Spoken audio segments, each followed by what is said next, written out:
சில கவனத்தை வைங்க. ஃபியூச்சர் பிரமாதமா இருந்தே தீரும். பிகாஸ் த சோ கால்டு ஃபியூச்சருங்கிறதே எவ்ரி மொமெண்ட் நான் பர்ஃபெக்டா நான் பண்ணிட்டு போறதுதான். எவ்ரி மொமெண்ட் நான் சிரத்தையாக ஒரு செயல் செய்யும் போது அதனுடைய அவுட்புட் தப்பவே தப்பாது. ஃபியூச்சர் பத்தி நான் கவலைப்பட வேண்டிய அவசியமே இல்லை. இப்போ இந்த கணத்துல என் கையில இருக்கிற விஷயத்த நான் பிரமாதமா நான் செஞ்சுக்கிட்டே இருந்தேன்னா என் ரிசல்ட் பக்காவா இருந்தே தீரும். அதை பத்தி நான் கவலைப்பட வேண்டிய அவசியம் இல்லை.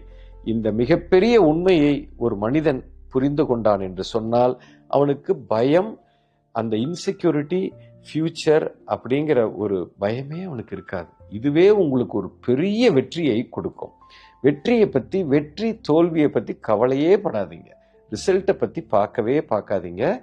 ஒரு சின்ன செயலை எப்படி முழு கவனமா நம்ம செய்யறோமோ, ஒரு சின்ன செயல் தான் ஒரு பெரிய செயலுக்கான மூலமே. நீங்க எவ்வளவு பெரிய சாதனையாளராக இருந்தாலும் அதை உடைச்சு, அதை சின்ன செயலா உடைச்சு ஒவ்வொன்னா பிரமாதமா செஞ்சுக்கிட்டே போங்க. அந்த முடிவு வந்தே தீரும். அதை பார்க்கவே வேண்டாம். இதுதான் மிகப்பெரிய ரகசியம். இப்படி இருக்கிறவனுக்கு ஃபியூச்சர் பத்தின கவலை இருக்கவே இருக்காது. புரிஞ்சிருக்கும் நினைக்கிறேன். பாரத தேசத்தின் நெடிய ஞான மரபின் தொடர்ச்சி குரு மித்ரே சிவா நடத்தும் அல்கெமி புரோகிராமில் பங்கேற்க ரெஜிஸ்டர் செய்யுங்கள் அல்லது கால் 9655992559. எங்கள் வெப்சைட் www.matangifoundation.org.